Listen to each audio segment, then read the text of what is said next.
저는 이 시간 하나님 나라를 꿈꾸는 사람들, 하나님 나라를 꿈꾸는 사람들이라는 제목으로 하나님 말씀을 전가하려고 합니다.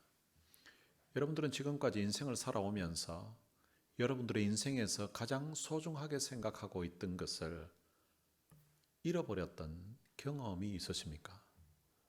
사람마다 자기에게 소중한 것은 다를 것입니다. 어떤 사람에게는 건강이, 어떤 사람에게는 돈이, 어떤 사람에게는 소중한 사람들과의 그 관계가 있을 건데, 근데 소중한 것을 잃어버렸을 때의 그때의 어떤 막막함, 그때의 어떤 절망감을 혹시 기억하고 계십니까?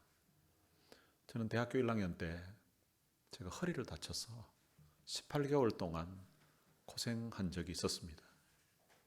그때의 막막함, 그때의 그 절망감은 말로 표현하기 어렵습니다.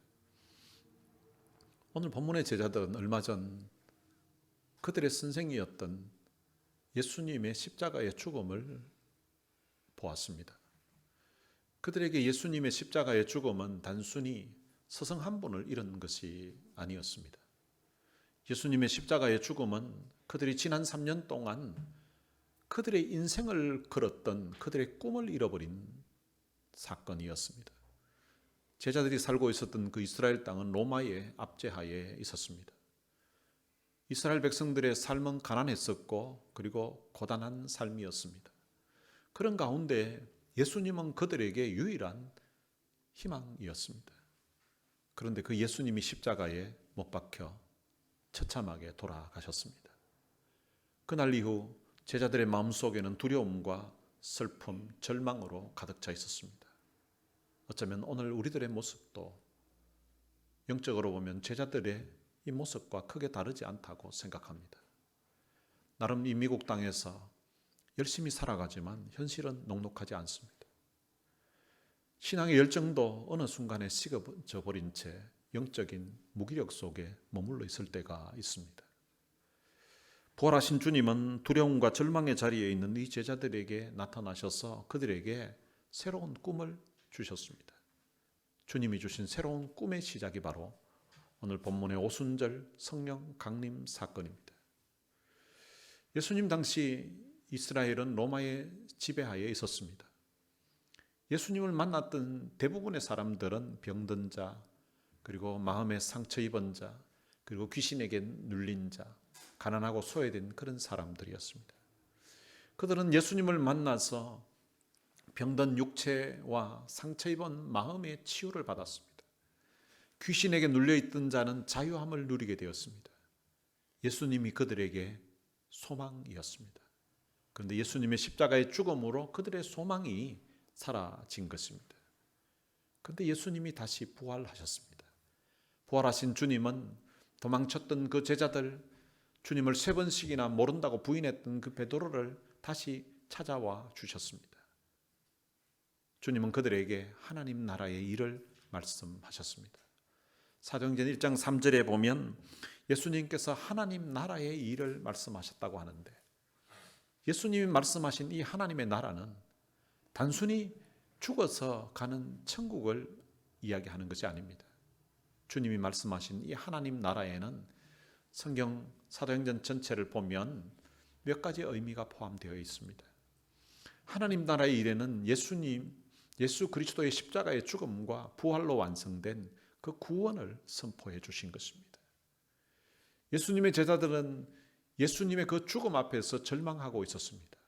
그런데 부활하신 주님은 슬픔과 절망 가운데 엠마오로 가는 그 2 제자에게 나타나셔서 구약의 성경에 기록되어 있는 그 모세의 글과 그리고 여러 선지자들의 글, 그리고 시편에 있는 말씀을 들어서 자신의 그 고난에 대해서 주님이 설명해 주셨습니다.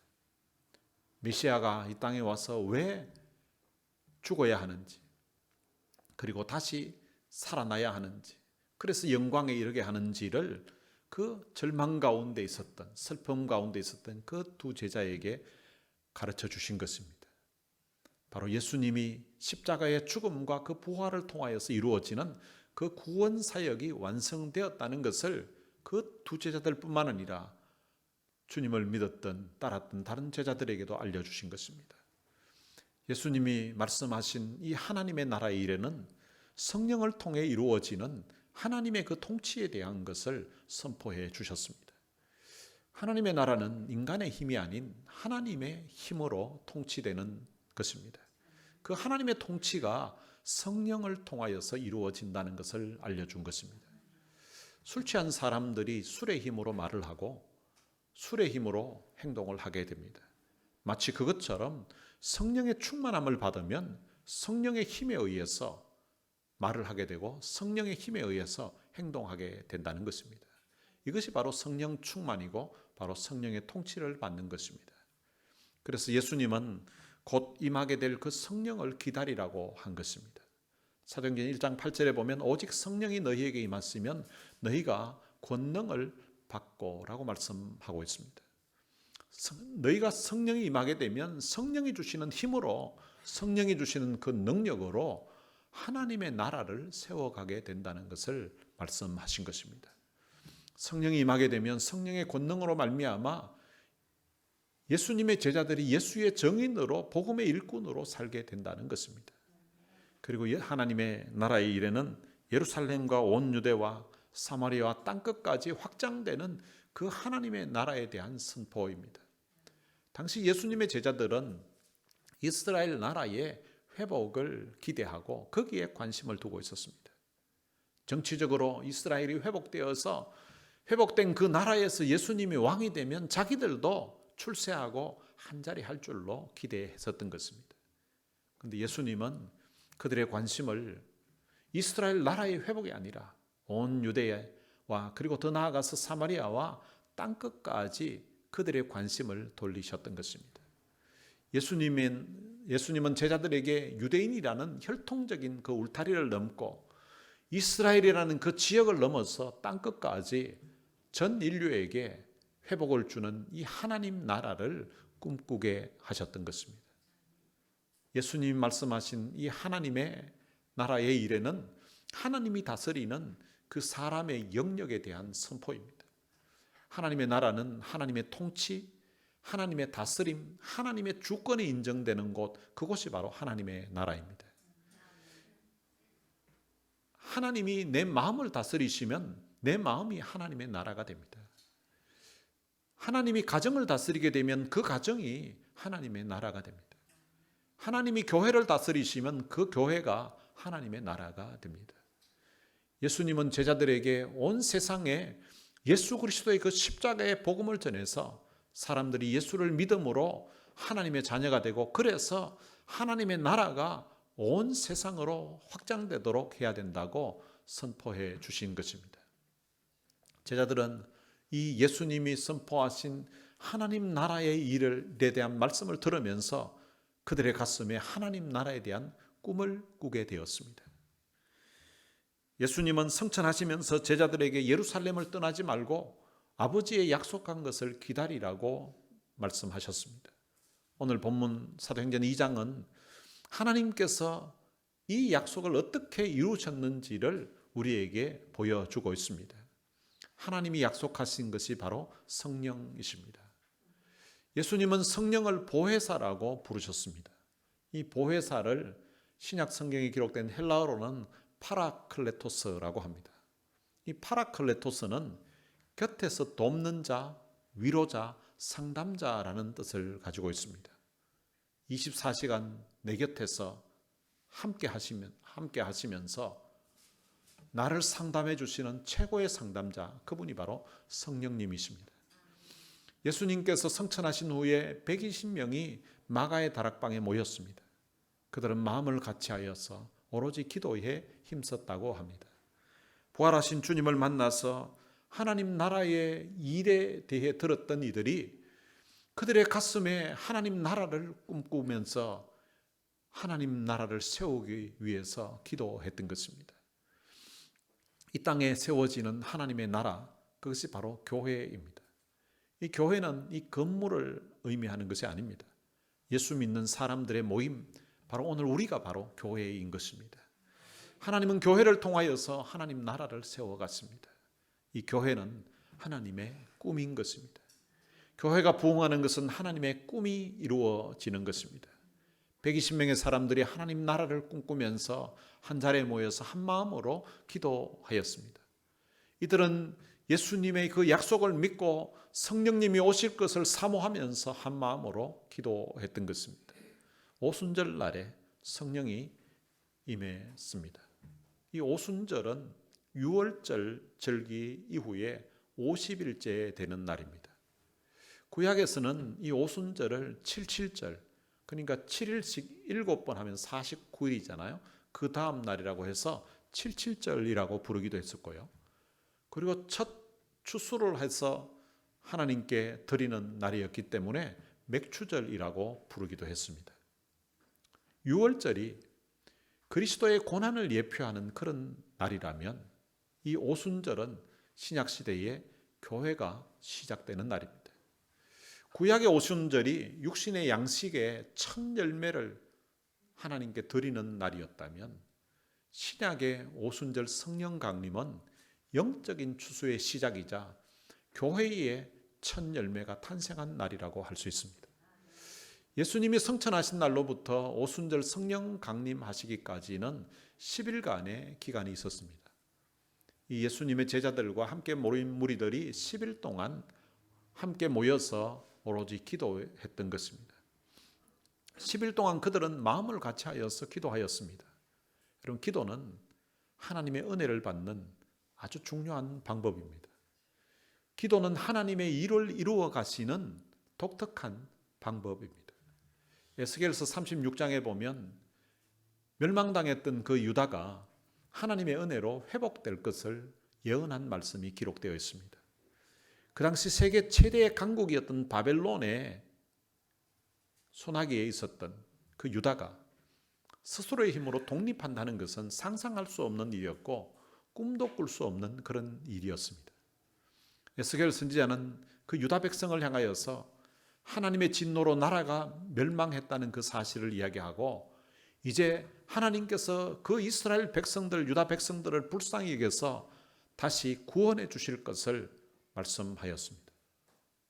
그러면서 비록 하나님이 그 유다를 회복시키기로 그들을 다시 바벨론에서 독립시키기로 작정하셨다 하더라도 이스라엘 족속들이 기도하여야 이루어 주시겠다고 이렇게 말씀했습니다. 에스겔서 36장 37절에 보면 이런 말씀이 있습니다. 그래도 이스라엘 족속이 이같이 자기들에게 이루어 주기를 내게 구하여야 할지니라. 우리는 여기서 그래도 구하여야 할지라는 이 말씀의 뜻을 우리의 마음에 새겨야 됩니다. 그 뜻은 하나님께서 이스라엘을 회복시키시고 바벨론으로부터 구원하시기로 뜻을 정하셨음에도 불구하고 이스라엘 족속은 그것이 이루어지기 위해서 하나님께 기도해야 한다는 것입니다. 다시 말하면 하나님의 뜻과 그 계획이 이미 확정되었다 할지라도 기도할 책임이 오늘 우리 사람들에게 있다는 것입니다. 하나님께서 이스라엘이 기도해야 하나님이 바벨론으로부터 그들을 구원해 주시겠다고 하시는 것입니다. 왜 하나님께서 뜻을 정하셨으면 그냥 하시면 될 건데 왜 사람들로 하여금 기도하게 하셨는가? 그 이유를 36장 38절에서 이렇게 말씀하고 있습니다. 그리한즉 그들이 나를 여호와인 줄 알리라 하셨느니라. 그들이 하나님께 기도해서 이 일이 이루어져야 하나님이 어떤 분이신지를 알게 되고 그들이 바벨론에서 구해주기를 기도했더니 자기들이 바벨론이라는 이 엄청난 대제국에서 독립한다는 것은 꿈꿀 수 없는 일인데 하나님이 정말 놀라우신 분이시구나. 하나님은 이 바벨론 나라보다 더 위대하신 분이구나 하는 것을 그들이 알게 된다는 것입니다. 그리고 하나님이 해결해 주셨다는 것을 그들이 알게 된다는 것입니다. 성도들이 삶에 어떤 문제가 있을 때에 본인은 기도하지 않고 때로는 목사님에게 기도 부탁을 하는 경우가 있습니다. 목사와 사모가 그것을 놓고서 간절하게 기도합니다. 그 기도의 응답으로 그것이 이루어졌어요. 그러면 본인들은 뭐라고 말하는 거니까 이거 참 운 좋게 해결됐다고. 운 좋게 해결된 것이 아니라 하나님이 응답해 주셔서 하나님이 해결해 주셨는데, 그런데 본인이 기도를 안 해놓으니까 이게 그냥 운이 좋아서 됐다 그러고 재수가 좋아서 됐다 그러고 이렇게 하고 돌아다니는 거예요. 그런데 본인이 간절하게 하나님 앞에 기도하고 본인이 어떤 문제는 눈물로 기도하면서 그 문제가 해결되고 나면 하나님이 내 기도를 들어주셨구나, 하나님이 살아계시구나 하는 것을 본인이 간증하게 된다는 것입니다. 기도를 하고 응답받아야 하나님이 하신 줄을 알게 된다는 것입니다. 하나님은 기도라는 이 독특한 방법을 통해서 하나님의 일을 이루어 가십니다. 하나님은 이미 우리들을 위해서 우리들이 바를 복을 준비하고 계신 것입니다. 그런데 그 복을 담을 수 있는 그릇이 바로 우리의 기도라는 것입니다. 120명의 사람들은 하나님의 은혜를 사모하는 마음으로 기도했습니다. 그들은 하나님 나라의 부흥을 사모하며 기도했습니다. 그들은 아버지의 약속하신 그 성령을 사모하면서 기도했습니다. 하나님은 사모하는 자에게 은혜를 주시는 분이십니다. 여러분들의 마음에도 하나님의 은혜를 사모하는 간절한 마음이 있게 되시기를 주님의 이름으로 축원합니다. 그들이 그렇게 간절한 마음으로 한 마음으로 하나님께 기도한 지 10일째 되는 날 놀라운 일이 일어났습니다. 갑자기 이상한 소리가 그들에게 들렸습니다. 급하고 강한 바람 같은 소리가 들렸다고 합니다. 그 소리가 온 집에 가득하였다는 것입니다. 그리고 소리만 들린 것이 아니라 그들 눈에 이상한 것이 보였습니다. 불의 혀같이, 불의 혀처럼 갈라지는 것들이 각 사람 위에 임했다고 하였습니다. 거기 있는 120명의 사람들의 귀에 바람 소리가 들렸고 그들의 눈에는 불이 보였던 것입니다. 구약 성경에 보면 하나님이 이 땅에 강림하실 때에, 하나님이 이 땅에 나타나실 때에 초자연적인 현상들이 일어났습니다. 출애굽기에 보면 하나님이 시내산에 강림하신 사건이 기록되어 있습니다. 그때 아침에 우레와 번개와 빽빽한 구름이 산 위에 있었습니다. 그리고 나팔 소리가 매우 크게 그들 가운데 들렸습니다. 시내산에 연기가 자욱했습니다. 여호와께서 불 가운데서 강림하셨다라고 성경은 기록하고 있습니다. 그리고 그때 온 산이 크게 진동하는 일이 있었다고 그렇게 기록하고 있습니다. 하나님이 이 땅에 강림하실 때에 이런 초자연적인 현상이 일어났던 것입니다. 기도하던 그 자리에 세찬 바람 소리 그리고 불의 혀 같은 이런 현상은 구약 성경에서 하나님이 나타나실 때에 일어났던 현상과 동일한 현상인 것입니다. 여러분, 성령님은 하나님이십니다. 성령님이 강림하실 때에 이런 초자연적인 역사가 일어났던 것입니다. 성령 하나님이 사모하는 사람들에게 강림하신 것입니다. 그런데 성령님이 임했을 때에 놀라운 일이 그들 가운데 일어났습니다. 2장 4절에 보면 그들이 다 성령의 충만함을 받고 성령이 말하게 하심을 따라 다른 언어들로 말하기를 시작하니라 라고 되어 있습니다. 제자들이 그 성령의 충만함을 받았습니다. 그리고 성령 충만함을 받았던 사람들이 다른 언어들로 말하기 시작했습니다. 사람들은 다 놀랐습니다. 아마 말하는 본인도 놀랐을 것이고 듣는 사람들도 놀랐을 것 같습니다. 그때에 오순절 절기를 지키기 위해서 다른 나라의 각국에 가서 살던 그런 사람들이 또 그 유대인들의 그 후손들이 예루살렘에 머물러 있었습니다. 그런데 예수님의 제자들이 이 사람들이 다 갈릴리 사람들인데 자기들이 살고 있는 나라의 말을 하는 것입니다. 9절과 10절에 보면 여러 나라들의 이름이 기록되어 있습니다. 바데인과 메데인과 엘람인과 메소포타미아, 유대와 갑바도기아, 본도와 아시아, 보르기아와 밤빌리아, 애굽과 및 구레네에 가까운 리비아 여러 지방에 사는 사람들과 로마로부터 온 나그네 곧 유대인과 유대교에 들어온 사람들과 그레데인과 아라비아인들이라. 이렇게 여러 각국에 있던 사람들이 각각 자기들이 살고 있는 나라에서 쓰는 그 언어로 하나님의 큰 일을 제자들이 말하는 것을 듣게 되었다는 것입니다. 9절에서 11절에 나오는 이런 나라들은 그 당시 예루살렘을 중심으로 동서남북 사방에 천하에 흩어져 있는 그런 나라들입니다. 당시 세계관으로 본다면 모든 나라, 모든 민족이라고 할 수 있습니다. 각 나라마다 언어가 다른데 제자들이 하는 말로 각각 자기 나라 말로 이해하게 되었다는 것입니다. 성령으로 말미암아 언어의 장벽이 무너진 것입니다. 서로 말이 통하지 않던 그런 나라들이 성령이 오심으로 말미암아 서로 말이 통하게 되었다는 것입니다. 언어가 소통이 되었다는 것입니다. 여러분, 언어가 통한다는 것은 이게 너무나 감사한 일입니다. 우리가 미국에 와서 경험하면서 언어가 이게 소통이 되지 않아서 불편함을 겪을 때가 상당히 많이 있습니다. 그런데 성령이 오셔서 이 언어의 장벽이 무너지게 된 것입니다. 창세기 11장에 보면 바벨탑 사건이 기록되어 있습니다. 이 바벨탑 사건 이전에는 온 땅의 언어가 하나였다고 되어 있습니다. 그러니까 말이 하나였던 거죠. 그런데 그때 사람들이 바벨탑을 쌓았습니다. 바벨탑을 쌓았던 이유가 무엇인가 하면 자기 이름을 내고 흩어짐을 방지하기 위해서 바벨탑을 쌓았다고 이렇게 했습니다. 소리문답 1문에는 사람의 제일 되는 목적이 무엇인가 라는 질문이 있습니다. 거기에 대한 답은 하나님을 영화롭게 하는 것과 영원토록 그를 즐거워하는 것이라고 우리에게 알려주고 있습니다. 사람들은 하나님을 영화롭게 하고 하나님의 영광을 위해서 하나님의 이름이 존귀하게 되도록 살아야 되는데, 그런데 그 바벨탑을 쌓는 그 목적이 무엇인가 하면 자기들의 이름을 내기 위해서 바벨탑을 쌓았다는 것입니다.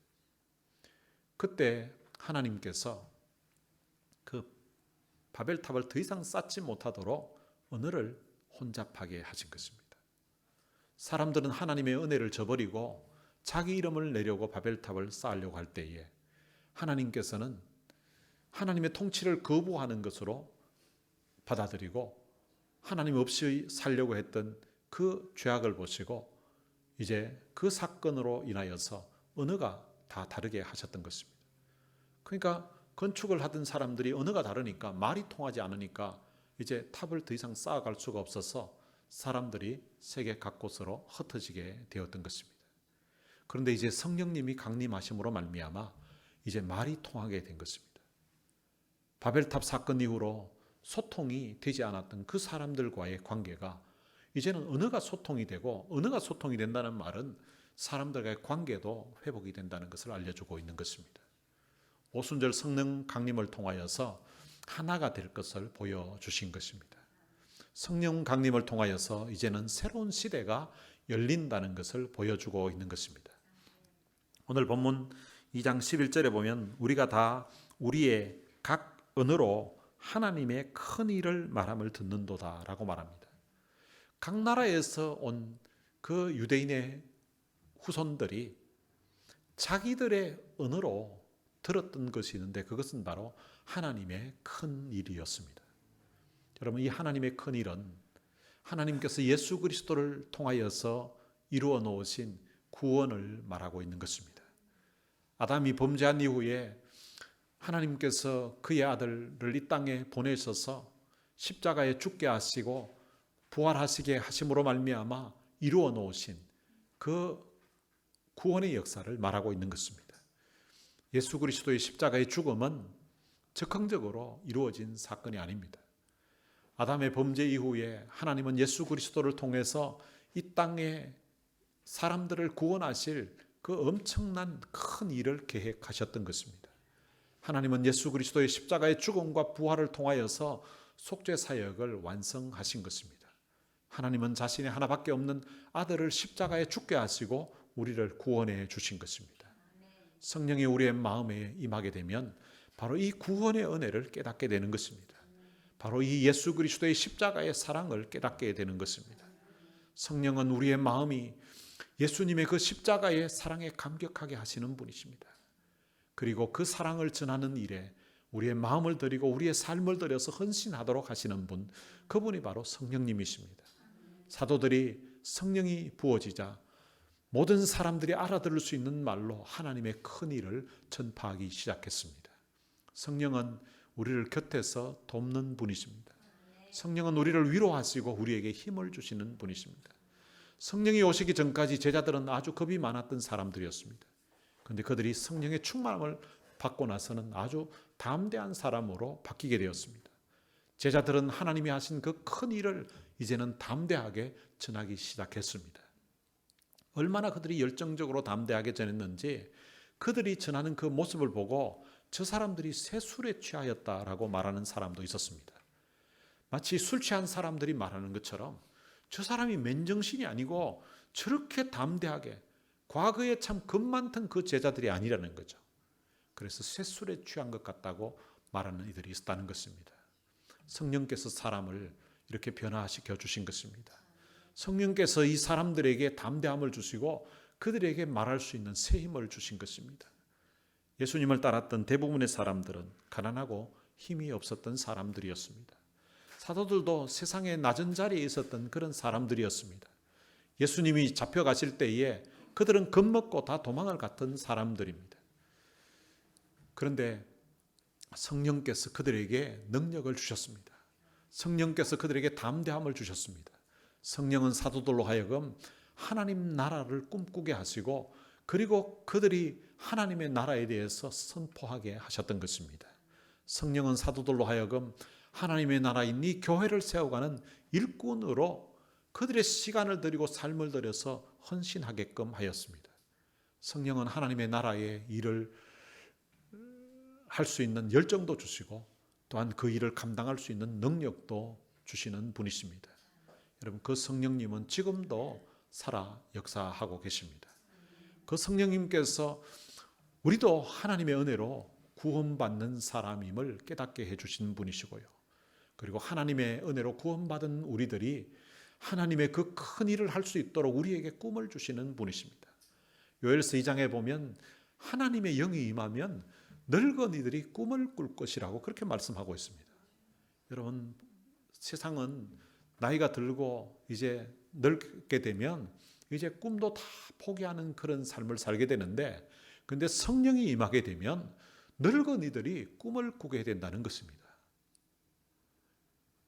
요수아서에 보면 85세의 그 갈렙이 전쟁에 나가서 싸울 것을 결심하면서 이 산지를 내게 주소서라고 하면서 결단하고 전쟁에 나가는 모습으로 나옵니다. 하나님의 사람들은 꿈을 포기하지 않는 사람들입니다. 우리 모두는 십자가의 사랑을 전해서 영혼 구원하여 제자 삼는 일에 헌신하도록 부름을 받은 사람들입니다.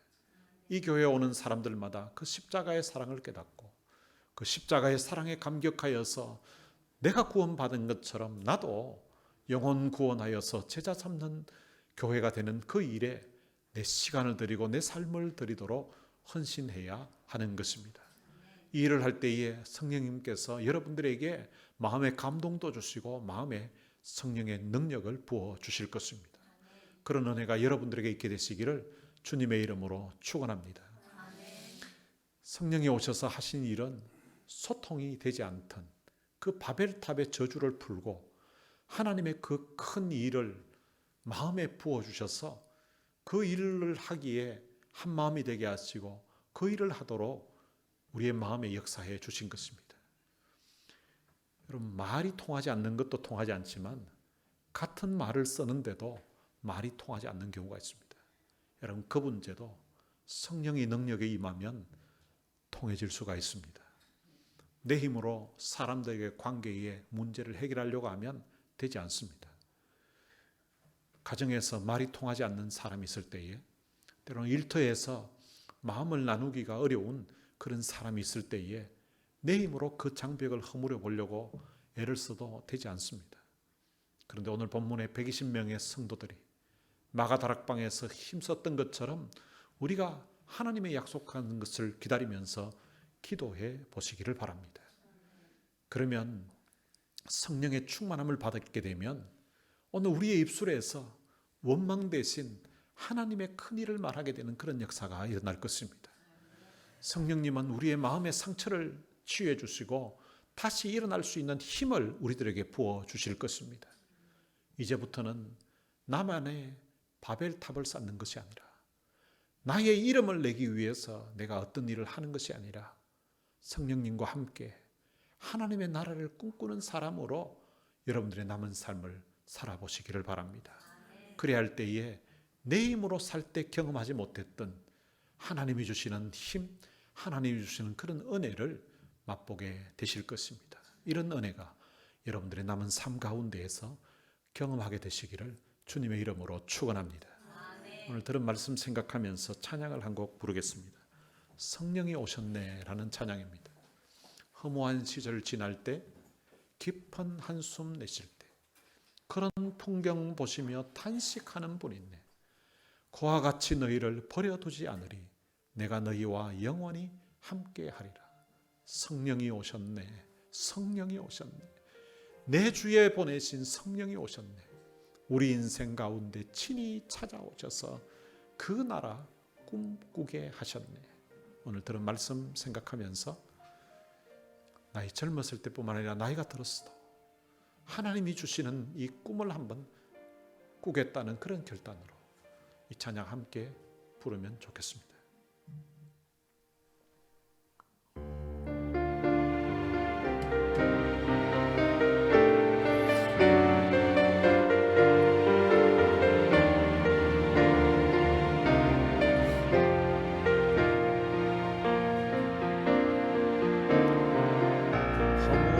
시절 지날 때, 깊은 한숨 내쉴 때, 그런 풍경 보시며 탄식하는 분이 있네. 그와 같이 너희를 버려두지 않으리. 내가 너희와 영원히 함께하리라.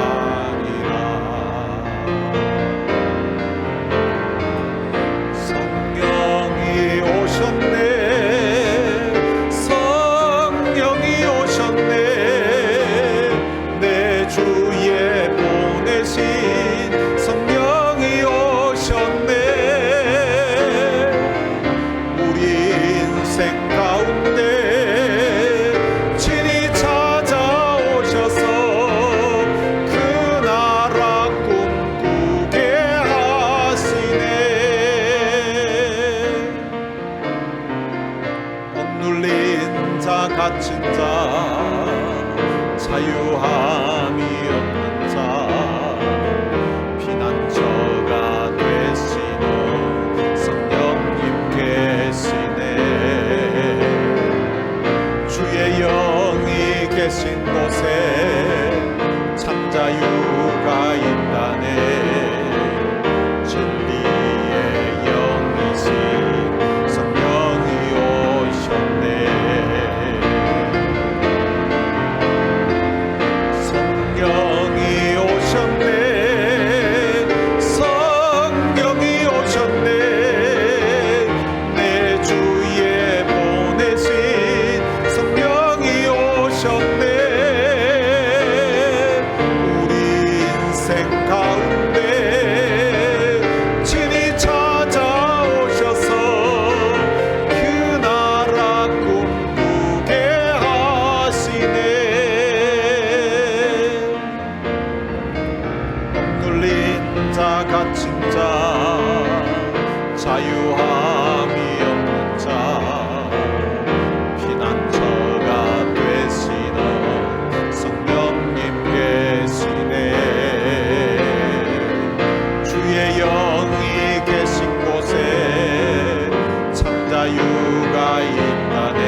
생각하면서 우리 같이 한번 기도했으면 좋겠습니다.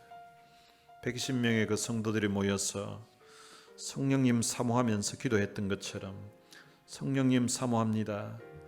그들에게 주셨던 성령의 충만함 내게도 허락해 주옵소서.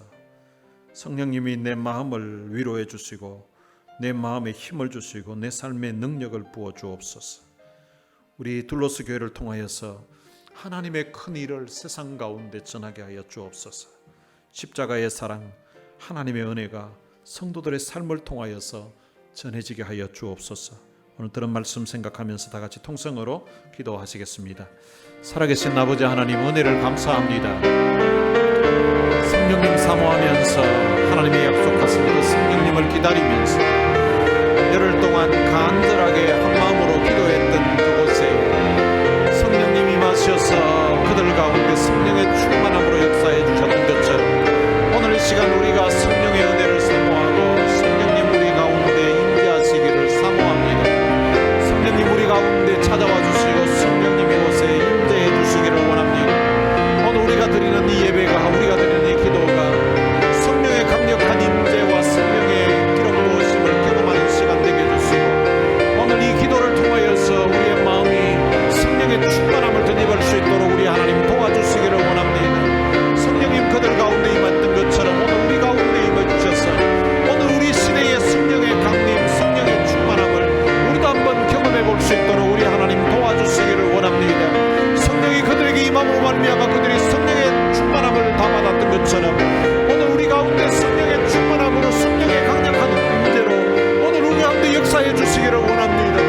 그들이 성령의 충만함으로 말미암아 각기 다른 눈으로 말았던 것처럼 오늘 우리도 성령의 충만함으로 말미암아 우리의 막혔던 담이 허물어지는 그런 역사가 일어나게 해주시고 오늘 성령의 충만함으로 말미암아 우리의 막혔던 입술이 열려지는 그런 역사가 일어나게 해주시고 벙어리 같은 우리의 입술을 열어서 우리 하나님 앞에 부르짖으며 기도하는 기도의 사람으로 변화되게 해주시고 오늘 우리의 입을 열어서 우리에게 행하셨던 하나님의 큰 일을 우리도 선포하면서 나아갈 수 있도록 우리 하나님이 도와주시기를 원합니다. 바벨탑의 저주가 성령의 충만함으로 말미암아 성령의 강림으로 말미암아 불려지고 이제는 은혜와 소통이 되고 하나가 될 수 있었던 것처럼 오늘 주님 우리 인생 가운데 있었던 그런 모든 주님 불통의 저주가 사라지게 해주시고 오늘 예수 그리스도 말미암아 소통이 이루어지는 놀라운 역사가 일어나게 하여 주옵소서. 살아계신 아버지 하나님, 오늘 이 시간 함께 기도하는 우리 가운데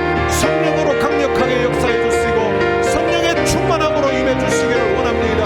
오늘 우리가 주님 우리 인생을 살아갈 때에 내 인생 내 힘으로 바벨탑을 쌓으면서 살아가지 않도록 해주시고 내 이름을 내기 위해서 살아가는 것이 아니라 하나님의 영광을 위하여서 하나님의 이름을 위해서 살아가게 해주시고 예수 그리스도의 이름을 위해서 살아갈 수 있도록 은혜를 베풀어 주시기를 간절히 빌고 원합니다. 살아계신 아버지 하나님, 이 시간 우리 가운데 성령께서 역사해 주옵소서.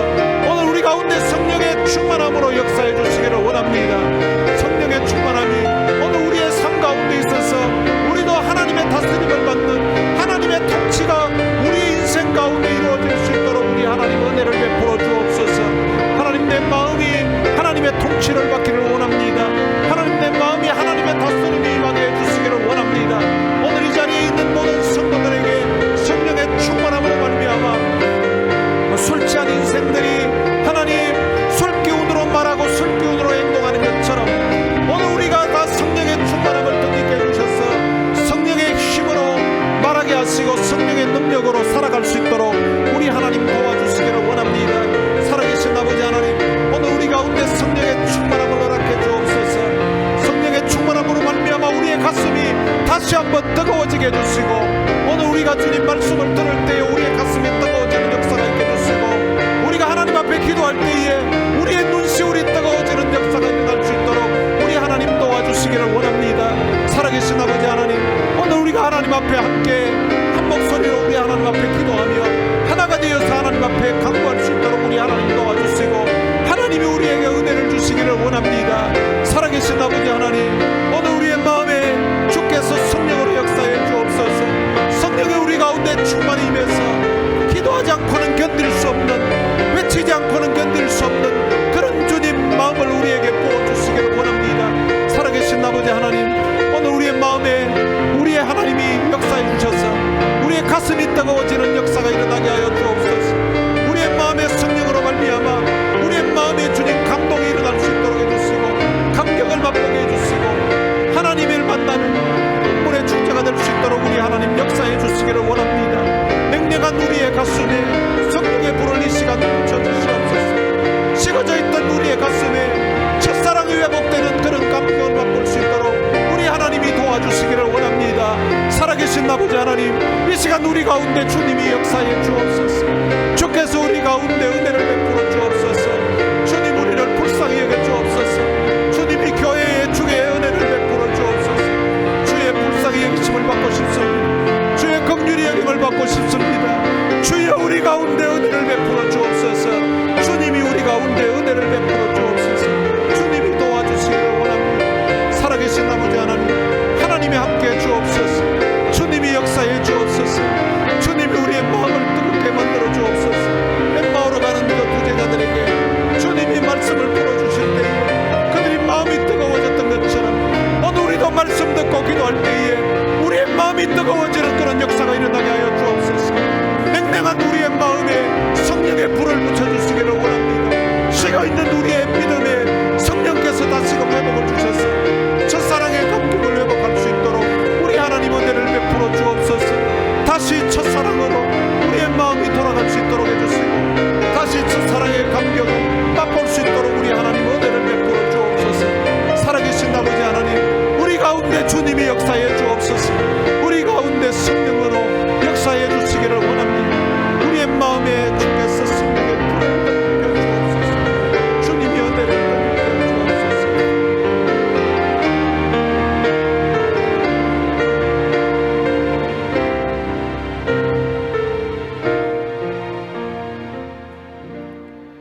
하나님 아버지,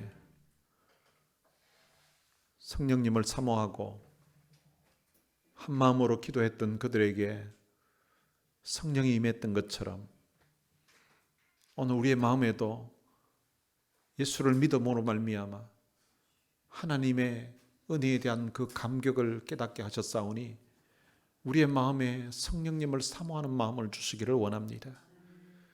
120명이 한 마음이 되어서 간절하게 하나님께 기도했던 것처럼 우리의 마음에도 성령님 사모해서 성령의 충만을 받고자 하는 그런 간절한 마음을 부어주시기를 원합니다. 성령께서 우리의 마음을 뜨겁게 해 주시기를 원합니다. 식었던 우리의 마음에 성령의 역사로 말미암아 우리의 마음이 뜨거워지는 그런 역사가 일어나게 하여 주옵소서. 성령의 불을 우리의 마음에 붙여 주시기를 원합니다. 식었던 우리의 마음에 다시금 첫사랑의 그 감격을 회복할 수 있도록 우리 하나님 은혜를 베풀어 주옵소서. 성령으로 말미암아 참 우리의 가슴에 하나님을 향한 그 열정으로 불탈 수 있도록 은혜를 베풀어 주시기를 원합니다. 우리 주 예수 그리스도의 은혜와 하나님의 무한하신 사랑과 성령님의 위로교통 충만하심이 하나님 나라를 꿈꾸며 성령님을 사모하며 남은 삶을 나의 이름을 위해서가 아니라 하나님의 이름을 위해서 하나님의 영광을 위해서 살 것을 마음에 다짐하는 하나님의 귀한 자녀들 머리 위에 이제로부터 영원토록 함께 있을지어다. 아멘.